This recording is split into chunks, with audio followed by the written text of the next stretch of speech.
All right, good morning, everyone. Welcome to Higher Moment Mastermind. We are delighted to have you here for this free weekly Q&A to answer your toughest job search questions. So my name is Shira Lotzar. I'm the founder of Purposeful Hire. I'm an association recruiter, and I'm a career coach and branding work with resumes and LinkedIn and networking. And I'm also the co-founder and volunteer for boomerworks.org. We are a nonprofit program empowering professionals age 50 plus to re-career into self-employment. And today I wanted to introduce our guest experts who are with us every week. Delighted to have them too. Julien Bois is an executive recruiter in the accounting and finance space. So if that is where you swim, Julian's your guy. Corliss Jackson is a career coach for folks who want to get into the federal government. She is the queen of all things federal government. Kiki L'Italienne, who unfortunately can't join us today, is a video image expert and a social media expert. And Mike Robinson is a career coach in the government contracting and high-tech sector. He is actually a former recruiter in both of those sectors as well. So he is a real expert in those sectors. So for today's session, please remain muted when you're in the main room, and you definitely post questions in your chat and also in the chat room, and not only questions, but if you have tips and resources for your colleagues, please feel free to share them there. We are going to begin with a 5-minute breakout room where in your small groups, you're going to identify your group's top question and then and have a scribe put that into the chat box when we come back. Today, we're going to hear power tips from two people, Mike and actually myself. We're going to be sharing on networking. Then we're going to go into an open Q&A, starting with an advanced question that somebody posted prior to the meeting. At the end, we're going to have a 15-minute speed networking breakout session. They have been just received with rave reviews, so please feel free to take advantage of that. You never know who you're going to meet. We've just heard some great connections being made. And a new feature, we have a new power networking spreadsheet. There's a little bit.ly link here at the bottom. If you want to grab that, I'll put that in the chat as well. So this is a Google spreadsheet where you guys can keep in touch with each other. So in that spreadsheet, you can list your name and an email, the career that you're looking for, the industry that you're looking for, what a good lead for you is. And so it'll be kind of our own little version of LinkedIn where if you want to keep going to that spreadsheet and feel free to connect with folks there. And then if you'd like a recording of the session, there's a link here at the bottom. So with that, let's go ahead and do the breakout rooms. It's going to take me a second here to get that all set up. So if you bear with me.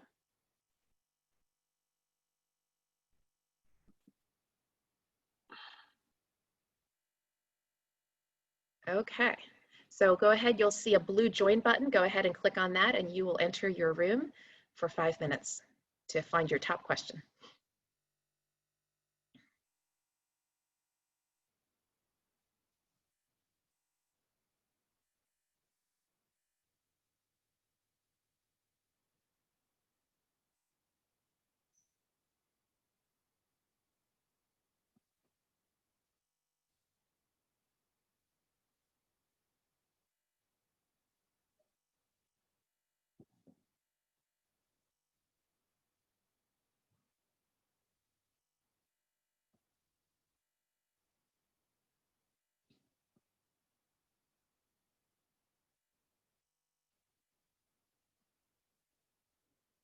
Hayden, we're in small groups. There you go.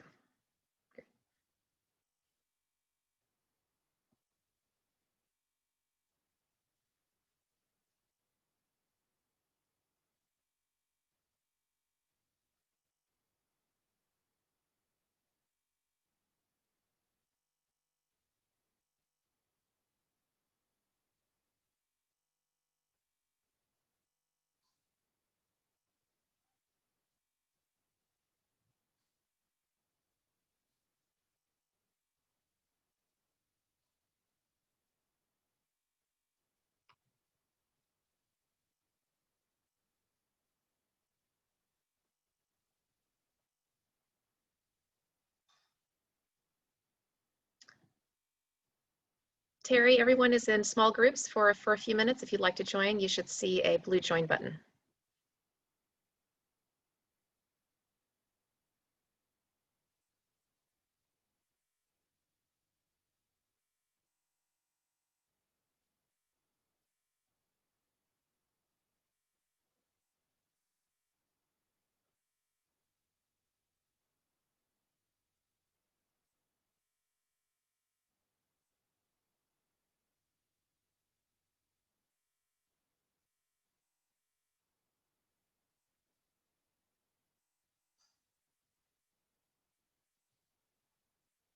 Terry, not sure if you know that all folks are in small groups right now.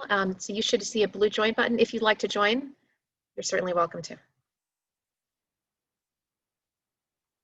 You're on mute.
Okay, welcome back, everyone. Hope that was enjoyable.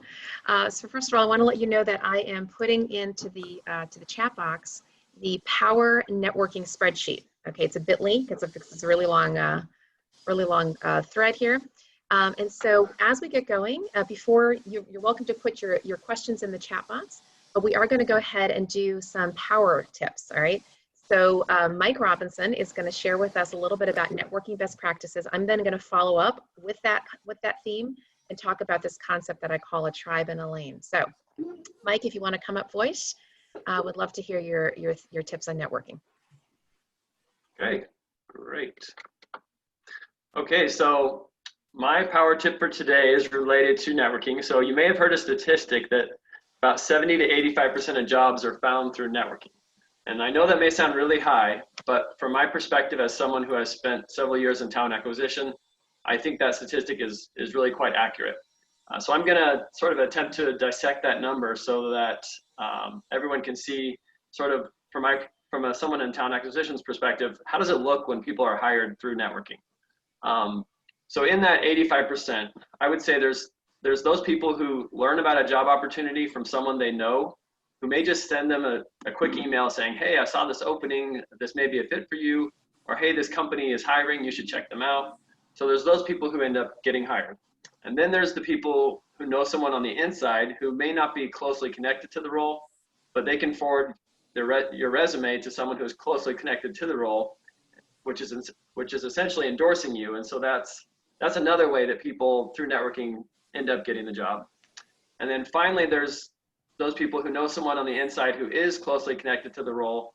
And essentially the job is never posted to the public, or if it is, it's just a formality. And the company ends up hiring that trusted friend of the current employee. So those are some of the ways to sort of understand that number or that statistic. And so what does all this mean? I believe it means that instead of spending 85% of a job searcher should not spend 85% of their time doing online applications, but should spend actually 85% of the time doing networking. And I just want to suggest a few ways to actually connect or reconnect or just strengthen relationships with other people in today's environment as a way to kind of suggest some ways to focus on networking. First, share a link to an article or podcast with someone who might appreciate it. So really easy, just share something that you really like that you think is relevant for someone you know. Second, send a congratulatory note to someone who achieved something, who got a new job. This is really easy to do on LinkedIn. Third, send a happy birthday note to a friend and then express interest in catching up sometime. And then fourth, connect your contact with someone whom you think they should know. So look for opportunities to make connections for people. And then last, since many people are relocating or are temporarily relocating lately, simply reach out to a friend, maybe by text, just say, hey, are you still in the neighborhood? Hey, are you still in McLean? Just want to reconnect. And so these are some ways that you can just, good ways to connect or reconnect with others. And I know they don't sound like much, but this is sort of how it works. It's just a little thoughtful message that can lead to a meaningful conversation where you gain a new perspective or new insights. You learn about a new job opportunity. Of course, it helps to avoid stagnation because you're constantly learning from other people as you get to know others. And then ultimately, you're building a network of trusted advisors and friends who are going to keep you at the top of their mind. So I would simply sum it up by saying, if you're a job seeker and you're focusing most of your time on online applications, I would say to reverse that and make sure you're on the right side of that statistic. And so focus your time and efforts on networking, and that'll give you the best chance of being one of those people who's hired based on their network. Thank you, Mike. That's excellent advice. And there's just so much to unpack there. And what I'd like to do is actually take it kind of from a different perspective to help you guys figure out who you should be networking with in the first place, right? To actually get to the job that you want. And so there's a concept here that I like to talk about that I call your tribe and your lane. So some of you have already heard me talk about this, but for those who haven't, it's a really cool concept. So in my world, your tribe is the industry, mission, or sector that you might be connected with. Your lane is your profession or your occupation. So everybody has a lane. Either your current lane, you may have an aspirational lane, it's something that you do. You're an accountant, you're an HR person, you're a marketing professional, you're a project manager, what have you, right? So this is actually what you do for a living. Your tribe, though, is who you do it for. Now, first of all, not everybody has a tribe. So for example, if you are, let's say in accounting, you might be cross-tribal. You might serve various industries. Same thing with HR, same thing with marketing. But on the other hand, you might very well have a tribe, an industry, mission, or sector. Maybe that tribe is nonprofits, or maybe some aspect of nonprofits, associations, or charitable nonprofits, or environmental nonprofits. It could be the commercial real estate sector, the government, financial services. I mean, it goes consumer packaged goods, all of these things. So there are a lot of different kinds of tribes. Now, why in the world is that important? Because there are people who circulate within both of those tribes, who network constantly within those tribes and within those lanes. So for example, let's say you are a public relations professional. Maybe where you're going to find your tribe is the Public Relations Society of America, called PRSA, which has lots of chapters around the country. Maybe there's some informal networks within the PR community where you could be networking. But there's also tribal communities as well. So there's the association sector, which is around here, happens to be my tribe. And I'll give you a very quick example. So on this very Hire Moment Mastermind call a couple of weeks ago, I found out that there are two people who are both in the association world on this call. And not only that, they actually do the very same thing. They actually have the same lane. Basically, they work with chapters, and they're kind of in the membership area. And so what I was able to do is I was able to connect the two of them right here, like right after the call. And sure enough, one of them led the other person to another networking group within the association tribe. And now they're both in that same group, and every day they get to network with each other in an 8:30 morning call. And so you never know who you're going to meet. So if you can figure out, if you do have a tribe, where to go after the folks who are in that tribe.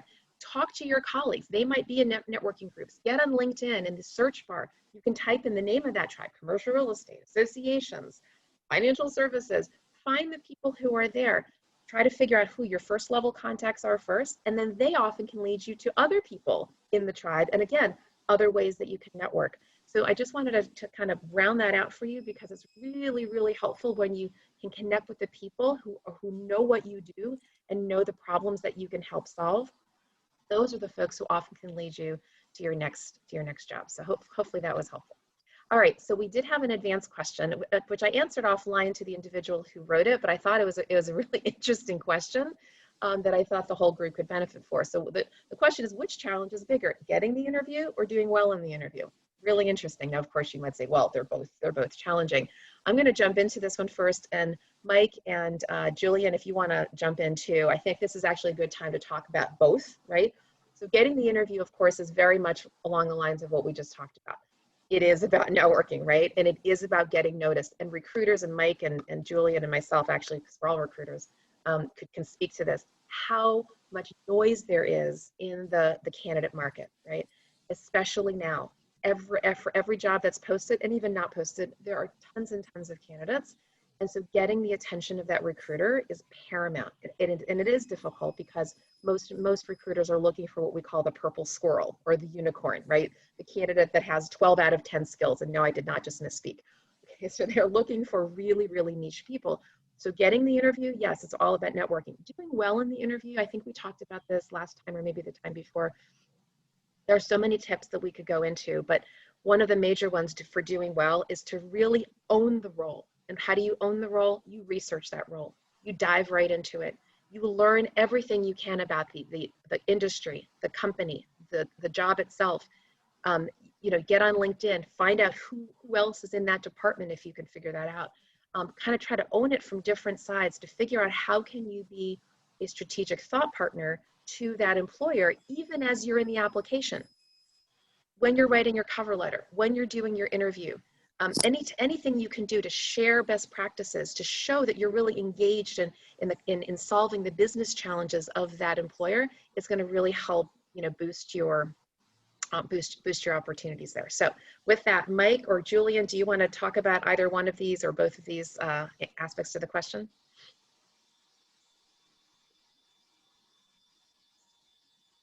Yeah, so I'll say that I think it's hardest to get the interview itself, and I think once you have the interview, you can do research and you can put in a lot of work, and that'll really help you increase your chances of getting the role. And most of the time, they're not going to interview several people; they're going to interview 3 to 4 people.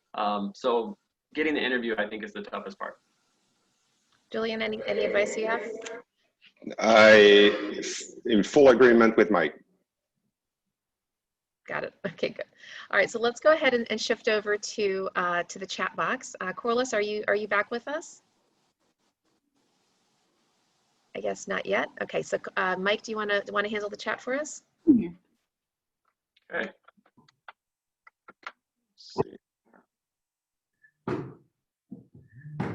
I'm here. Oh, Corliss, you're there. Whichever one. Either one of you. Go ahead, Corliss. Follow-up question. When you know a position is still open, weeks or even a few months after you've applied, if you haven't heard, should you assume they're not interested? How should you best follow up?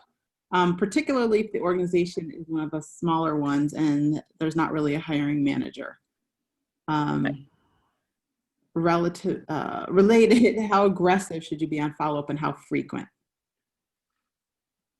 Mike, do you want to take this one first? Yeah, so we actually had someone talk about this in a little breakout room that I had a couple weeks ago, and she ended up getting a job 2 months after her interview when it seemed they had already filled the role, but then they had another role, and they just, you know, she happened to send an email, and they were like, yeah, actually, why, you know, let's talk to you again. And so, especially with a small organization, I would say it's a good idea to follow up especially if you felt like there was the interview went decently, it went fairly well.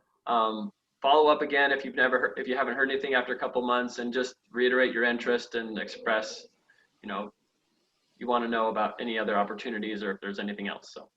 Yeah, recruiters get so many applications and deal with so many candidates. Sometimes they actually just forget, right? So being top of mind can be very helpful, because you would think that they would remember you, but they're dealing with hundreds of people. So I think a gentle follow-up, I agree with Mike, can be really helpful. Julien, any tips on your end? Yeah, no, I agree. I mean, you know, follow-up is the key, but I will say that if the position has been open for several months, it's a red flag. Either something's going on there for sure. So, you know, having that trusted advisor somewhere inside the company to get to know what's going on, because HR is unlikely to tell you exactly what's going on. But so just a word of caution, I guess. Yeah, and there can be all kinds of reasons for the delay. One of which actually could just be that they're looking for that unicorn candidate. They're looking for super niche skills, and they keep it open and they keep it open and they keep it open, thinking that one day that person is going to magically appear. Sometimes they do, sometimes they don't. Although at the end of the day, though, sometimes the employer gets flexible when they've looked for so long. They say, all right, fine, we can't find this miraculous person, so we're going to flex on our requirements a little bit. So if they come back to you, it might be that they've actually opened their mind. So it could be all kinds of reasons. All right, Corliss, next question. Yeah, so this is a good question. How do I answer the question in an interview? This seems to be the interview session today. How do I answer in an interview, why did you leave your last job, if in fact it was not your choice to do so? Yeah, that can be tricky. I think all of us recruiters have dealt with that. There's a lot of ways to do that, and we understand, of course, why it's a challenge. You know, one of the things you want to think about is that you know, there are all kinds of reasons, right, why it didn't work out, especially if it wasn't your choice. To the extent that you can indicate that that the company was, or the organization was going in a different direction, if there was any sort of reorganization, any sort of restructuring. Certainly COVID has upended everybody, and so right now that's sort of an understandable, you know, reason. But just to say, you know, look, the position didn't work out. It wasn't the right fit. If you actually were yourself seeking other employment, and you weren't happy, you could also say that, you know, like, it wasn't really a fit for both of us.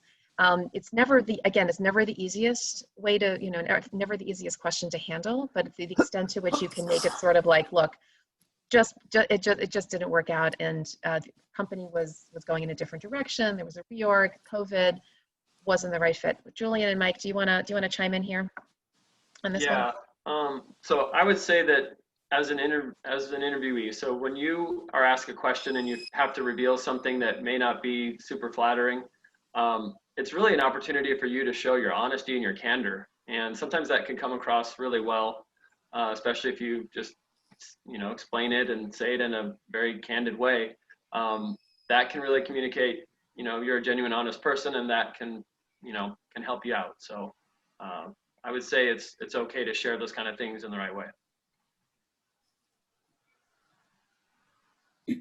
I absolutely agree with that. I will also say that it is important to take the high road. So whatever happened in your last position, I always appreciate when people are gracious and, you know, don't throw other people under the bus or we can read between the line. We're not, you know, we get it. So I guess the way you communicate it and say, you know, again, honesty, transparency, but also saying, you know, at the end of the day, maybe it was me, or whatever the case may be. at least, I think it goes a long way with interviewers. Great, excellent. Corliss, next question. So we have a question that it's not here in the chat box, but it came up in my breakout room.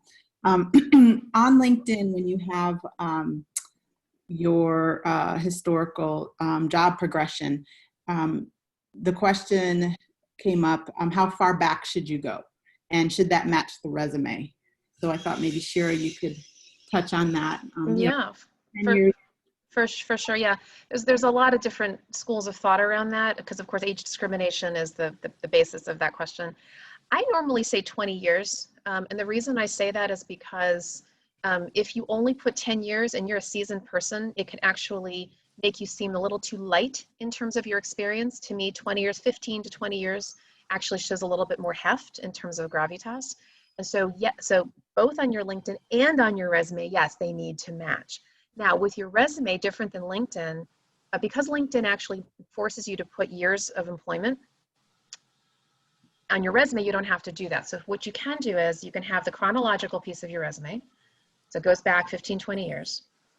Underneath that, if you have additional experience that you'd like to share, but you just don't want to date yourself, you can have a section at the bottom that says prior experience. And underneath that, you would simply say company title, company title, company title, without the years. You can't do that on LinkedIn. If you actually list an entry on LinkedIn, you have to put the years. So therefore, go back those 15 or 20 years. And then if you want additional experience to show up, then you would do that on your resume under the prior experience section. Beautiful.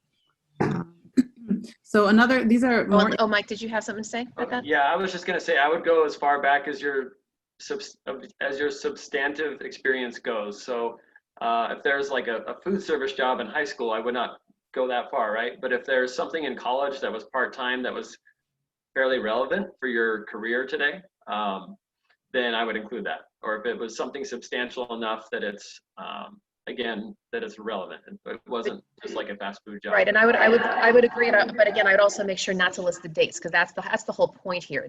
It's not only the what experience you list, but the when of it. So for example, to Mike's point, if there was something in college or something that was early career that was substantive, definitely list it. I would just avoid the dates if it's prior to 20 years. I wanted to mention something that came up in our group that I thought was a very good question. The question was, what is the hot interview question these days? So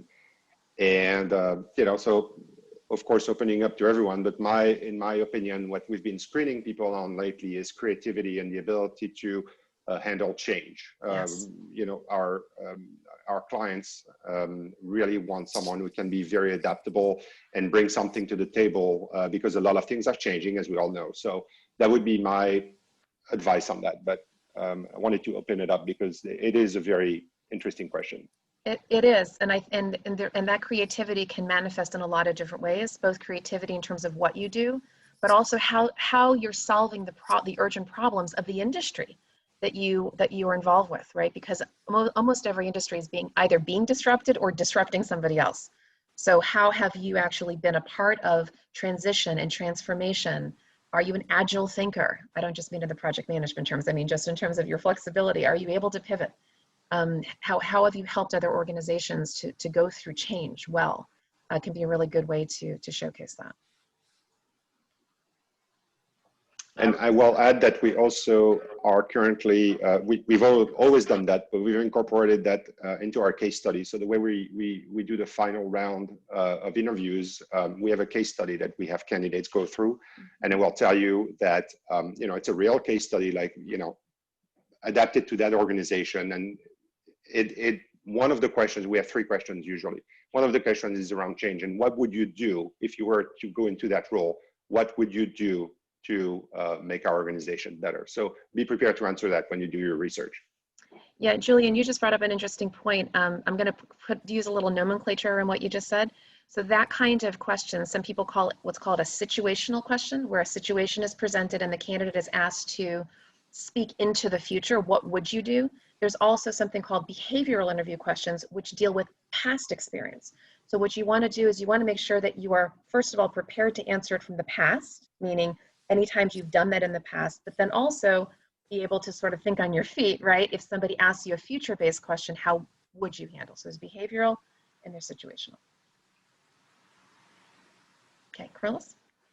Yes. So we have some more interview questions. So Okay. how would you handle, if you have extensive work experience, how would you handle the number of years requirement on a job posting? And then I'll get to the second question. Could you reframe that, or maybe someone could come up voice?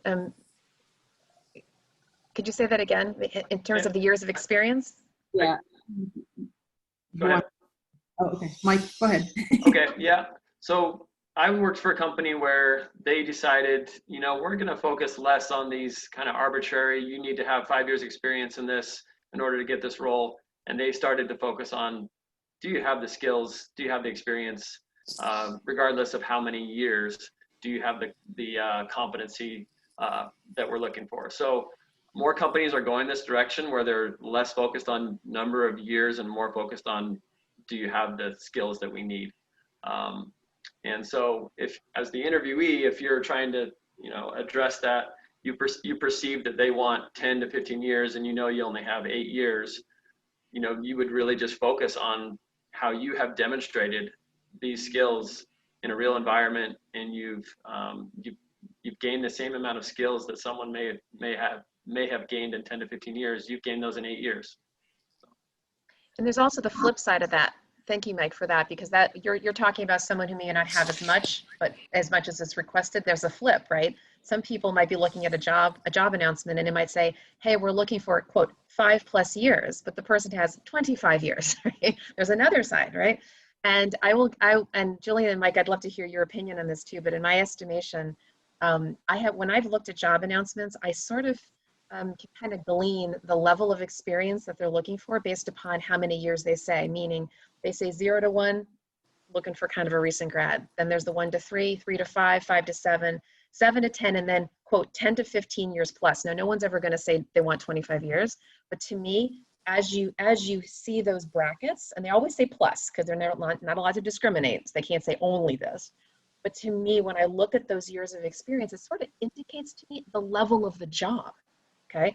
So regardless of the title, if someone says to me, I'm only looking for 3 to 5 years plus of experience, that says to me it's a lower level role.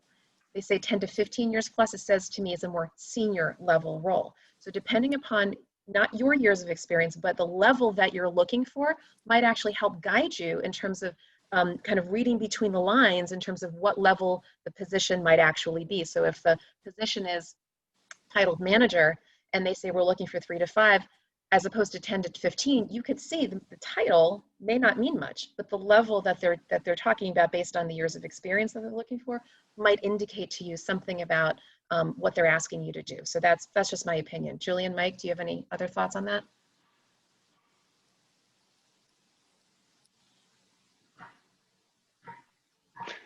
Well, I'm afraid, unfortunately, that those years of experience are not going away from the job descriptions, just because, you know, by the time it gets through the hiring manager to HR to a lot of different hands, there is that, you know, general thought that should be there. So, but I agree with you, Shira. I mean, you know, you look at something that's 10 plus, then, you know, it's definitely, they need someone with a lot of experience. So I will say though that we have some clients that have said 5 to 7. And in fact, they're really looking for someone that has a lot more or someone that has a lot less. They're really open. The hiring manager is open. It's just a disconnect with HR. So it's hard to navigate. I get it. I don't have the magic formula for that. Unfortunately, it's unfortunate that, you know, it still comes up, but it's, you know. Yeah, and sometimes the nomenclature even could be misleading because, you know, for as much as I just indicated, oh, 5 to 7 means, well, not so senior. On the other hand, to Julien's point, it could be that the 5 to 7, so to speak, that they're looking for is 5 to 7 doing that kind of role, not 5 to 7 years out of college. Totally different. So there's like experience doing the thing versus how many years of experience you have just in work. So, but again, you got to put the whole package together. You got to look at that job announcement, really, really read it thoroughly. Try to understand the weight of the role, the scope of the role, what business challenges they're asking you to solve. So put the whole thing together. Don't just apply really quickly. Really, really read it thoroughly to see if it's right for you. and it's right for the level of job that you're looking for. Okay, Corliss? Yes, ma'am. Another interview question. What is your greatest weakness? How do you answer that? Along with what is kind of a standard number of interviews for a position? Sorry, standard number of interviews for a position. What's standard? do you mean in terms of how many levels? I'll just answer that one really quickly. It depends. Actually, I know Corliss in the government, isn't it true that it's often one level? Is it still that way? It could be. It just depends on the position, but usually one to two. Yeah. But yeah, and long time. yeah, it's pretty quick. Ironic, right? Because they get to keep you forever, but yet they only have like one interview. In the private sector, it's usually more, right? It's usually 2 to 3. I know actually, I don't know if Capital One still does this, but last I knew they did something like 14 levels. I mean, that's a little extreme, but 2 to 3. Sometimes there's another one. It just depends on how full spectrum the employer is looking for in terms of how many people they want you to meet. Julien and Mike, do you have different experiences with that?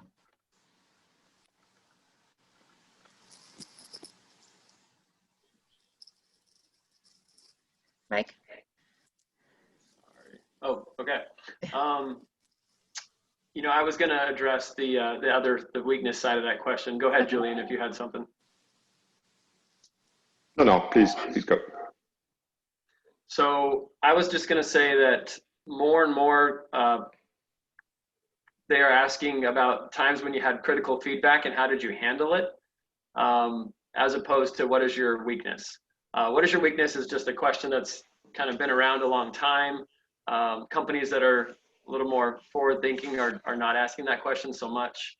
And really it's, if they do ask that question, it's again, an opportunity to be candid, but, don't say something that's a total threat to you getting the job. Just, say something that is candid and talks about something that may be a weakness, but how you have, made up for that, how you have improved upon that, things like that. So, and of course, just be positive and you're totally confident in giving that answer. So. Yeah, and a good way to do it is actually to look at what I'll call two sides of the pancake, because oftentimes our weaknesses are the flip side of a strength. So for example, if you are somebody who's extremely detail oriented, that could be a strength. On the other side, you might find that sometimes you stay a little bit too in the weeds when maybe you should be pulling back and looking at the forest. So anytime you can sort of say, look, let me address that question by saying, my strength is this, but sometimes my weakness is this. And the other thing too is forward-thinking companies often are not using that word to Mike's point. Sometimes they're addressing it in terms of what are areas of professional development. Okay, again, be candid, just like Mike said, but be really honest, be self-aware. What are the areas that oftentimes I find that people are asking me, could you soften up here? Could you strengthen up here? Oftentimes it is the flip side of your strength. And if you can frame it that way, being candid, but also showing that there are learning opportunities. So if you suggest something that is an area of improvement, say, look, I really am trying to work on this. I've taken a class, I have worked with a coach, I have done some self-introspection. I've understood it in my performance evaluations. That's come up more than once. And over the last number of years, I've really put some effort toward being more this or less that. And if you can be kind of humble and transparent, that often goes a long way with sort of being an authentic candidate. Julien, did you have a thought on that? No, I agree with the self-awareness. First of all, that, as Mike said, that question has been around a long time. It's a bad question. It really is, but it's being used still, and that's unfortunate. But there's an equally bad answer, in my humble opinion, is that when you say, well, I'm a workaholic, please don't say that. I mean, please don't. I've heard it so many times that, or I'm a perfectionist, right? Perfectionist and workaholic. Don't ever say that. No, please don't. Follow Shira's advice, be self-aware, find something that, you truly can improve on. We're not perfect. And we do appreciate when we get someone who gives us the truth. Yeah, because, at the end of the day, they want to see that you're humble, not only competent, right? So being real is really, really helpful because everybody's got warts, right? And if you can share them in an appropriate way, it'll go a long way to showing that you're going to be a good part of their culture. Okay, Corliss? Yes. So, for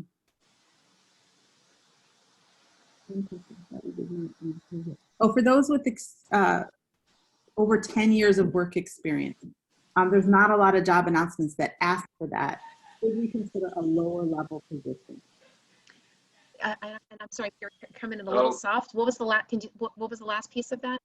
Should we consider a lower position if all of the jobs that we're seeing out there are asking for 10 plus years of experience? I'm sorry, if there's not many jobs out there asking for 10 plus years.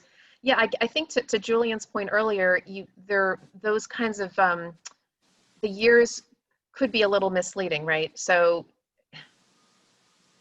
I could say yes, but it may or may not be that the year that because they're not saying 10 to 15 plus that the job actually isn't senior. And I know that sounds like I'm talking out of both sides of my mouth from what I said earlier, but it's an art, not just a science. Okay, so look at this. Look at the scope of the role. Read everything. Here's what I mean by that. If you look at a role and you see that the kinds of responsibilities they're asking for you to do are what I'd call more tactical, more sort of, I don't know, logistical, coordination, support, a supportive role, as opposed to a managerial, a leading role, a strategic role, a role where you're having to sort of lead teams. Look at what they're asking you to do beyond the years of experience. That unto itself should give you a little bit more color as to the actual level of the role. So you can look at the years, but then at the end of the day, if they're not saying 10 to 15, they're saying the 5 to 7, read what they want you to do. Read it well. Look at all those verbs. Are they using words like direct and manage and lead as opposed to coordinate and support or administer, assist, right? The nomenclature actually matters, and a lot of people kind of gloss over that when they're looking at a job announcement, and they focus on the what, but they don't focus necessarily on the type of role. So just kind of get into the nuances to see if it's the right level. Julien, did you have a thought?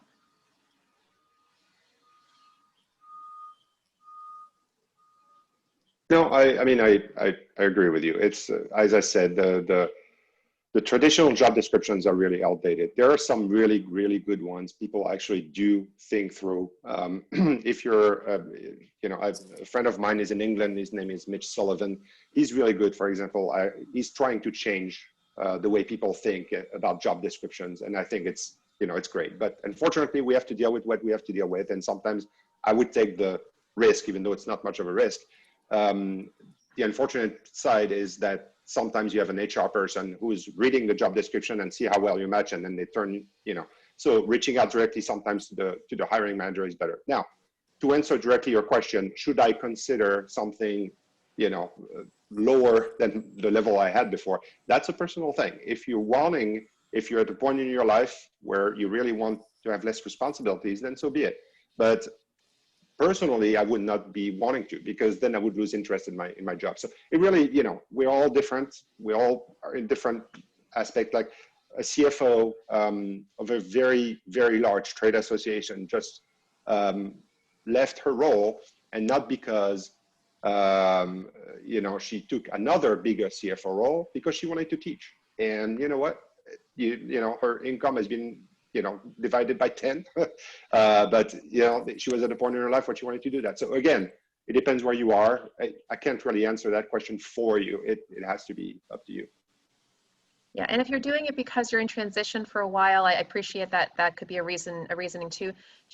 Again, it is a personal choice, but just be aware that if you do go after that role, first of all, the employer is going to question, right? Why are you taking a step back? So you want to have a really good answer for that. And number two, if you do land that role, once you're in it and the salary and the benefits are flowing, you've got to remember that they're asking you to make a decent sized commitment. So you don't want to be looking for a job again. You want to be able to make sure that you can really commit to this mentally, not just physically, into the role. So just be really, really careful if you take a step back for reasons just because of the economy. If you can hold out a bit to find the right role where you're actually going to be able to stay for longer and be happier, it's going to be better for both you and the employer. Right. And Shira, I'm sorry, I need to go. I'm getting pinged by my team pretty heavily, Okay. so that means something is going on. I just wanted to say something about networking, and I understand the urgency of networking right now. If you're looking for a new position, I get it. Just once you get your new position, because you will, do not stop networking, because you know that's where you have to restart all over again. Networking is a marathon; it's not a Yes. sprint. So Yes.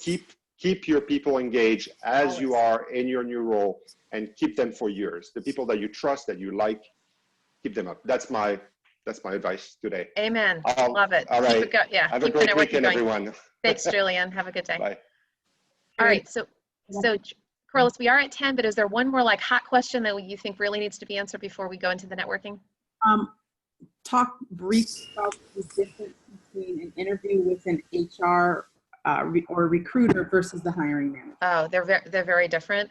I'll just do a super quick, Mike, then you can jump in. HR and / the recruiter, they are looking to what I do, check the boxes, check the boxes. They're looking for compensation. They're looking for a basic skill set. They're looking for general culture fit. They're looking to see, are you somebody that is worth the hiring manager's time to actually spend the time to interview?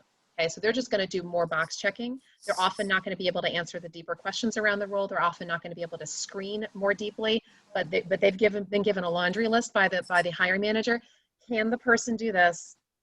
Are they in the right compensation range? Are they generally going to be a good culture fit? And if those things match, then they'll go to the hiring manager. The hiring manager is usually a much deeper interview. That's when you get to explore the role, explore the fit, explore the business challenges of that department, where you can really share kind of your strategy and your ability to sort of fit in with the departmental goals, not just the organizational goals. So to me, it's a much deeper level interview. Mike, any thoughts on that? Yeah, I agree with all that. I will just say, as a recruiter, the last thing I want is for a hiring manager to say, oh, this person didn't meet this basic qualification, or they just don't have this. So I just try to make sure I got all my bases covered and they meet all the general requirements, and they're going to make me look good since I put their name forward. Okay, great. Thanks, Mike. All right, so what we're going to do is we're going to wrap up the first part of our program today. Just to remind you of who we all are. If you'd like to take a screenshot of this and email us, you're certainly welcome to. If you need a past recording of this portion, in the green is the link, and please feel free to forward this to your colleagues. I do want to make mention of the other job seeker groups here in the area. That they're all over here. The couple in green are where I happen to be personally speaking. Excuse me, on the right-hand side, I'll be speaking to Career Confidence on LinkedIn on October 3rd, but 3 Plus has a career transition skills class that just started, if you're interested in that. And then I always like to leave with an inspirational quote from the Bible. Yes, my soul find rest in God. My hope comes from him. So we do pray for you that you are encouraged today in your job search. So with that, I'm going to go ahead and get folks back into breakout rooms. And so in our speed networking, which is what we're going to do here, you're going to have 15 minutes. And so take a couple of minutes to introduce yourself. So you want to go after your lane. You want to tell people what your lane is, your current or your aspiring career field, your tribe, the industry or sector of affiliation that you might happen to have, and then what a great connection is for you. What kind of lead are you looking for? Is it into a certain kind of organization? You're looking to meet a certain kind of hiring manager, or maybe a certain kind of colleague, right? As I mentioned, a couple of weeks ago, we had 2 people per colleagues, and now they're networking. They're going to help each other with their search. And if you do have connection for somebody, please, feel free to share that. And share your email in the private chat, but also go back to the top of the thread and you can pull that bit.ly link, that power networking spreadsheet, and you can fill that out and grab it and then network with each other. So with that, give me just a moment. We're going to break people out into groups again. Give me 1 sec. And all right, you got 15 minutes to network with your colleagues. Make sure to hit the blue join button.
Bankers Association, going into motor vehicle administrators, to neuroscientists, to math teachers, to most recently the printing industry. So have had my hands in a number of different industries, which have led me to be inspired by a number of different member needs. My background is in membership marketing and communications.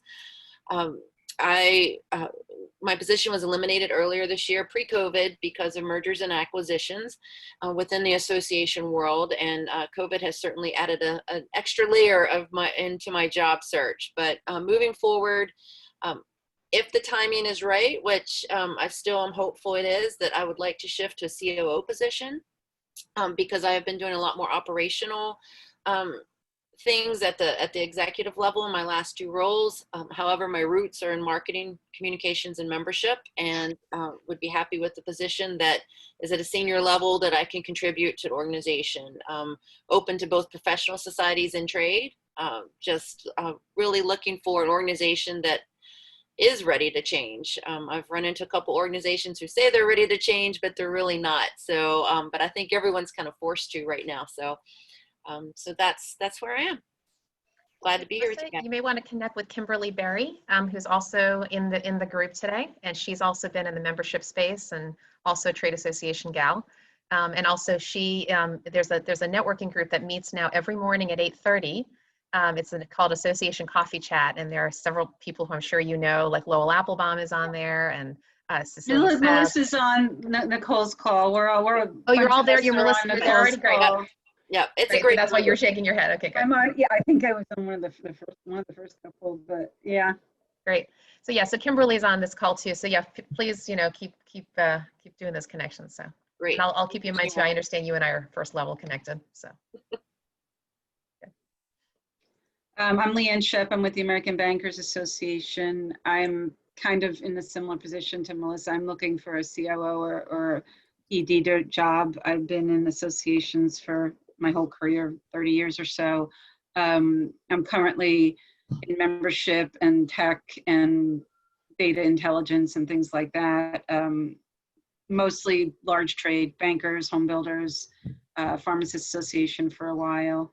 I actually am just starting to engage a career coach, I think. I've been looking for years on and off, and really trying to get serious about it. I know now's not the time to really get serious about it, but I've finally decided to start getting more conscious about getting my resume reviewed and things like that.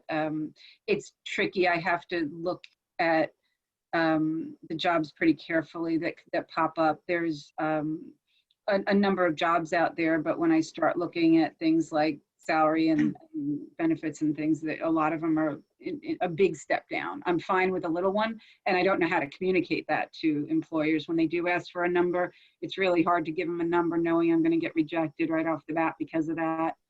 As much as I can say, that's not my focus. I'm more concerned with the whole package and the job itself.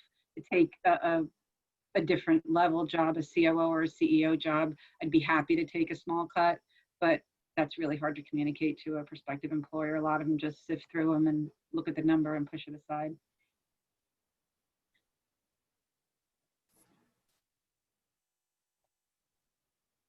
John or Jennifer?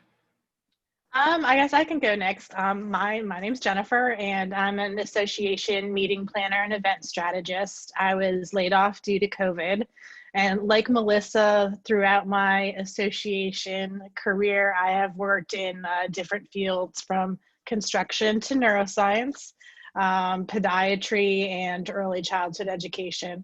So I'm looking to stay in the same lane, hopefully, and find another meeting planning position or go into project management.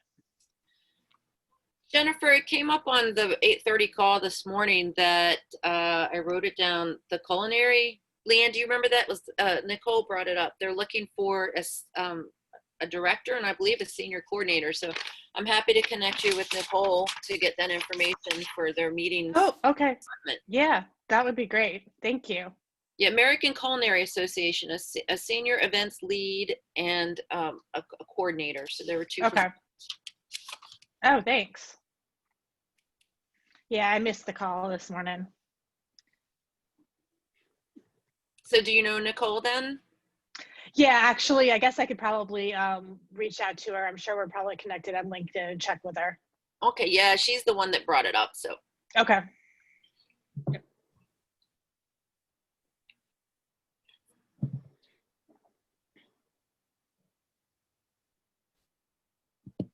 Hopefully I unmute myself so you guys can hear me. My name is John Wilhelm. By trade a CPA.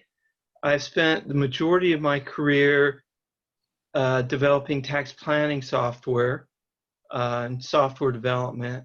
So right now I'm sort of in transition, don't really know what I want to do, you know, and that's my problem. I can't articulate what I want to do next. And so if you guys could point me in any sort of direction as to, you know, hey, here are some alternative uses. I want to be able to use my accounting background and tax background and financial background, maybe in an educational setting, you know, financial advisory education, something along those lines. But I am open, and I mean, I wish I could say this is exactly what I'm looking for, but I haven't made that decision yet. Shira, any suggestions? Yeah, there's a lot of things I could share. I don't want to hog the time, and you're certainly welcome to follow with me offline. We can have a chat. But yeah, I think what you're trying to do here is going after that tribe and lane concept, where you've been in this sort of financial lane, right? But shifting your tribe, if you do, you have to think about who is it that you want to serve. That's what really the tribal concept is all about. Who do you want to serve? What problems do you want to solve in the world? For whom? So for example, if you say, you know, I really want certain populations to become more financially literate, which it kind of sounds like you were intimating, that's in the financial education space. Well, there are organizations that are around that. So for example, there's the Consumer Education Foundation, or is the Consumer Foundation for Educational Literacy, I think it is. I can find it offline for you, but there is an organization that is focused on that. And that's actually a tribe unto itself. So what you may want to do in LinkedIn is, presuming that is something you want to explore, is just type in the search bar, financial literacy, financial education, see who comes up, see what they do, see who they work for. You might be able to do some networking, some sort of exploratory interviews to see what does that space actually look like, right? The nonprofit side of it, the for-profit side of it, you know, just try to get people to talk to you. And especially because you're career changing, that's a really warm intro. If you want to connect with someone, say, hi, so-and-so, I'm looking to career shift from my accounting and finance background into the financial literacy space. I noticed that you've been doing this for a while. Would you be open to a quick Zoom call so I can learn more about what you do? So that's the focus. Who do you want to serve? What problems do you want to solve? Then you start to explore who's solving those problems and in what kinds of situations, what kind of organizations, what kinds of sub-industries are there. That could be a way for you to explore that. No, thank you so much. Yeah, you're welcome. You're welcome.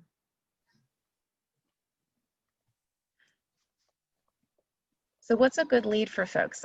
Jennifer, Melissa, and Leanne, I guess I noticed, because I was on the chat call yesterday, I noticed you're all on there.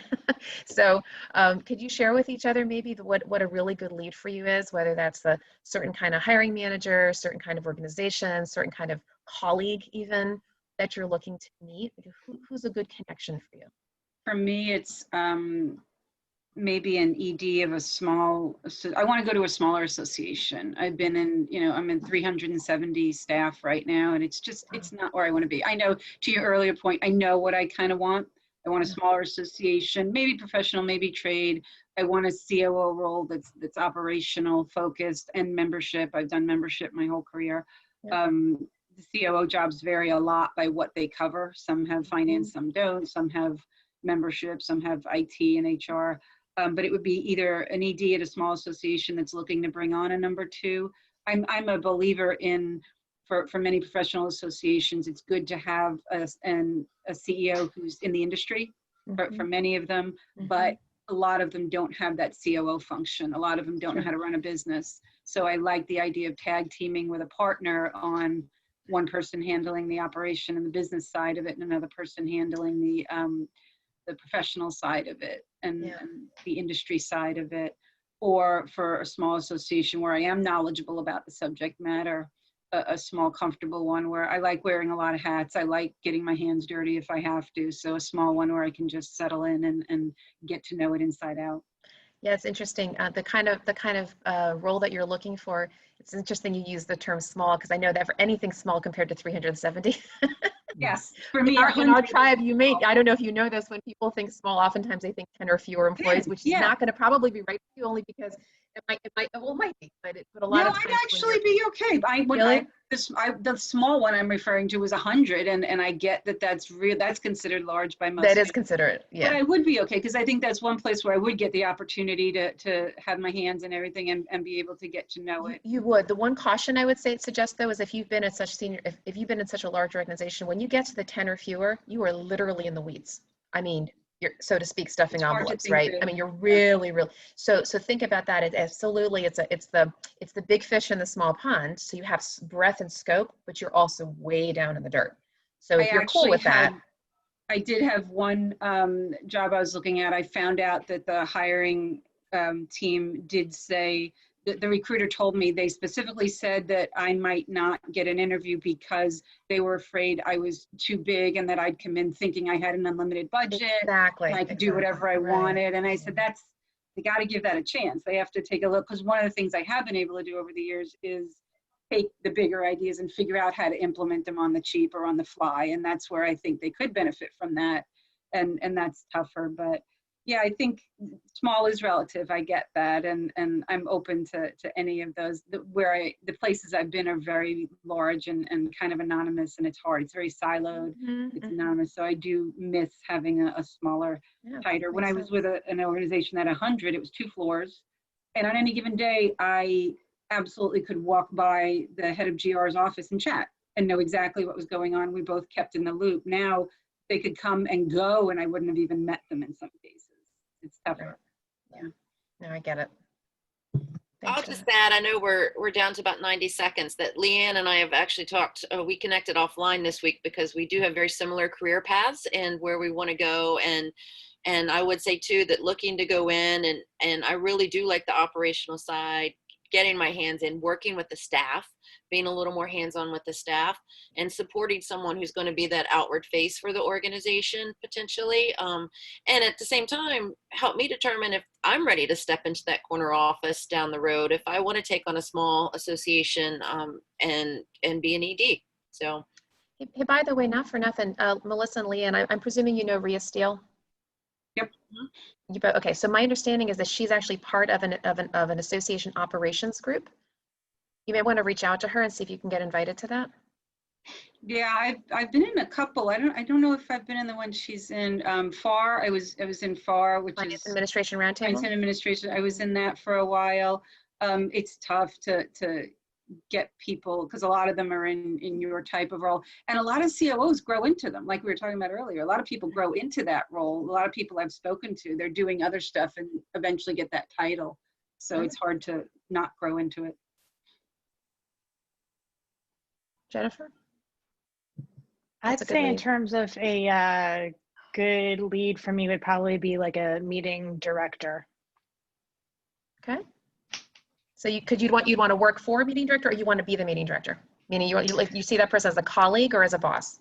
Actually, I guess I would probably as a boss. So it could be somebody like a VP of conferences. Got it. And probably for like a mid to larger size association. Terrific. Well, ladies, if you haven't already linked in with me, please do. Obviously, I'm in the tribe. Happy to help you guys as much. John, I think you and I are connected already. We are. Terrific. Terrific. And Thank you. Thank you for doing these. Thank you, Shira. It was great this morning. It's my first one, and I appreciate it.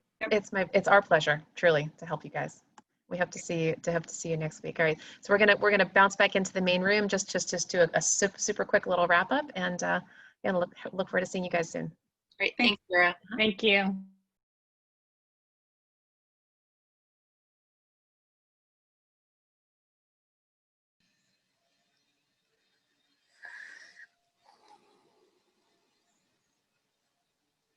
All right, I think everybody's back. So any feedback, any thoughts on your networking, any tips that you heard from folks, or anything you want to share about the format of how we did this today? Any kind of feedback would be great.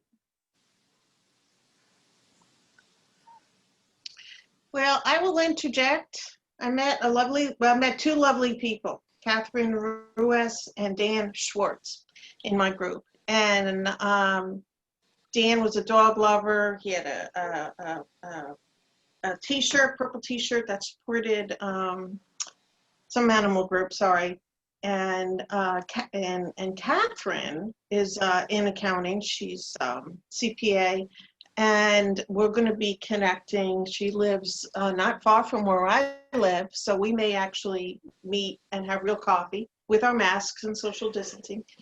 So that was nice. That was nice. She seemed interested in my story, and I was definitely interested in her experience and a variety of different things. So that was very nice. So I appreciate that. Appreciate meeting her, and I just appreciate this group.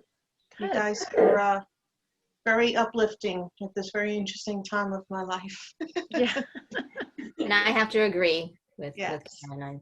I feel the same way. So thank you. You're Absolutely. welcome.